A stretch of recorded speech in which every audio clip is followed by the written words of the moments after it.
नमस्कार बंधुरा आमी स्वप्ना उपाध्याय आमार चैनल रान्ना रेसिपि एंड आवर लाइफस्टाइलेर पक्ष थेके सबाइके स्वागत। आज आमी आपनादेर संगे शेयर करब गाटी कचु और पाँचमेशाली सब्जी दिए हालका पातला झोल। और एटा गरम भाते खेते किन्तु दुर्दान्त लागे।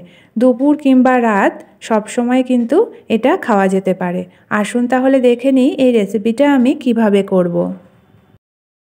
एखाने सब्जी हिसाबे निये निয়েছি একটা কাঁকরোল বড় বড় টুকরো করে কেটে নিয়েছি একটা আলু টুকরো করে কেটে কয়েকটা ডাঁটা আর নিয়েছি পটল সরু সরু করে কেটে নিয়েছি স্বাদ অনুসারে কাঁচা লঙ্কা নিয়েছি আদা আর আছে পেঁয়াজ কুচি কিছুটা পরিমাণে।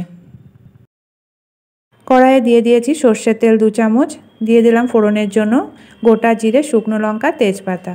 ফোড়নটা 1 মিনিট মতো ভেজে নিয়েছি। এবার দিয়ে দিচ্ছি কেটে রাখা সবজিগুলো দিয়ে এর মধ্যে দিয়ে দিলাম পেঁয়াজ কুচিও দিয়ে দিয়েছি এর মধ্যে কাঁচা লঙ্কা চেরা স্বাদ অনুযায়ী আর এর মধ্যে দিয়ে দিচ্ছি হলুদ সামান্য পরিমাণে, দিয়ে দিচ্ছি স্বাদ অনুসারে লবণ। এবার ভালো করে মিশিয়ে দিয়ে এটাকে একটু ভেজে নিতে হবে। সবজিগুলোকে একটু ভেজে নিয়েছি। এবার দিয়ে দিলাম কিছুটা পরিমাণ গ্রেট করা আদা আর দিয়ে দিলাম জিরে গুঁড়ো 1/2 চামচ আর দিয়ে দিচ্ছি এর মধ্যে ধনে গুঁড়ো 1/2 চামচ দিয়ে ভালো করে মিশিয়ে আবারও এটাকে একটু কষিয়ে নেব। আর দিয়ে দিলাম সামান্য পরিমাণে জল, তাতে করে মশলাটা কষানোর সময় পুড়ে যাবে না। সমস্ত কষিয়ে নেওয়া হয়ে গেছে। এবার এর মধ্যে দিয়ে দিচ্ছি হালকা উষ্ণ গরম জল পরিমাণ মতো। জল দিয়ে এটাকে একটা ঢাকা দিয়ে হাই হিটে ফুটতে দেব। এদিকে একটা কড়াইয়ে দিয়ে দিয়েছি বেশ খানিকটা রিফাইন্ড অয়েল, পুরো হাই হিটে গরম করে নিতে হবে। এরপর দিয়ে দিচ্ছি সিদ্ধ করে রাখা টুকরো করা গাটি কচুগুলোকে সিদ্ধ করে নিলে তরকারিটা খেতে কিন্তু খুবই সুস্বাদু হয়। এবার কচুগুলোকে প্রথমে ভালো করে হাই হিটে এপিট ওপিট ভেজে নিতে হবে।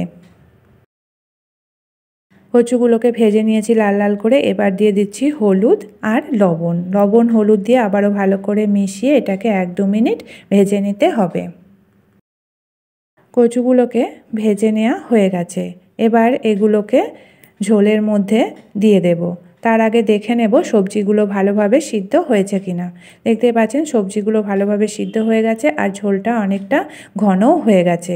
এবার গাটি কচুগুলোকে এর মধ্যে দিয়ে আর 1-2 মিনিট এটাকে হাই হিটে ফুটতে দিয়ে রান্না করে নিতে হবে। তাতে করে ঝোলটা খুব সুস্বাদু হবে আর কাটি কচুগুলোর মধ্যে তেল ঝাল মশলাও ভালোভাবে ঢুকে যাবে।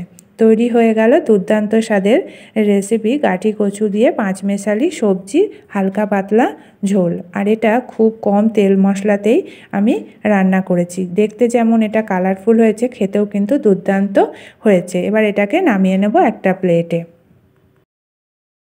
আমার এই রেসিপিটা যদি আপনাদের ভালো লেগে থাকে তাহলে লাইক শেয়ার কমেন্ট করবেন। আর আমার চ্যানেলকে এখনও যারা সাবস্ক্রাইব করেননি প্লিজ সাবস্ক্রাইব করে নেবেন। আর আমার ফেসবুক পেজটি প্লিজ ফলো করে নেবেন। আজকের মতো এটুকুই, আবার দেখা হবে আগামী নতুন পর্বে।